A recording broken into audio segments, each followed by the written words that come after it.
आओ सुनाएं एक परी और एक लड़के की कहानी। एक छोटे से गांव में एक लड़का रहता था जिसका नाम नदीम था।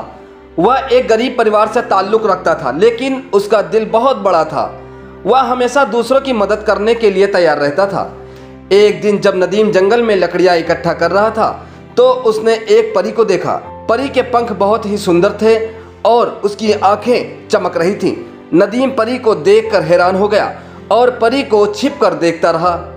परी को एहसास हुआ कि कोई मुझे छुप कर देख रहा है। नदीम की टकटकी परी पर लगी हुई थी कि परी गायब होकर नदीम के पीछे आकर खड़ी हो गई। नदीम परी को अपने पास देखकर घबरा गया। परी ने नदीम से कहा, मैं तुम्हारी क्या मदद कर सकती हूँ? नदीम की इंसानियत और दयालुता से परी बहुत प्रसन्न हुई। परी बोली, मैं तुम्हें एक वरदान देना चाहती हूँ। नदीम ने कहा, मैं कुछ नहीं चाहता, लेकिन अगर आप मुझे कुछ देना चाहती हैं तो मेरे गांव के लोगों के चेहरे पर खुशहाली ला दीजिए। हमारे गांव के खेतों की फसलें वर्षा न होने के कारण नष्ट हो रही हैं। गांव के लोग भी परेशान हैं। परी ने नदीम की भावुक बातें सुनी और कहा, तुम्हारी इच्छा पूरी होगी। मैं तुम्हारे गांव की खुशहाली और हरियाली के लिए अल्लाह की मदद से कुछ करती हूँ। इसके बाद परी ने नदीम के गांव में बारिश की और गांव की ज़मीन उपजाऊ हो गई।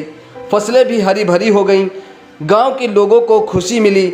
नदीम ने परी का शुक्रिया अदा किया और कहा, आपकी मदद से मेरे गांव के लोग खुश हैं। मैं आपका शुक्रगुजार हूँ। परी ने नदीम को आशीर्वाद दिया और कहा, तुम हमेशा अच्छे और दयालु बने रहो। इसके बाद परी आकाश में उड़ गई और नदीम अपने गांव लौट गया। इस कहानी से हमें यह सीखने को मिलता है कि अच्छाई और दयालुता का फल हमेशा मिलता है। अगर हम दूसरों की मदद करते हैं और उनके लिए अच्छा सोचते हैं तो अल्लाह हमें भी अच्छा देता है।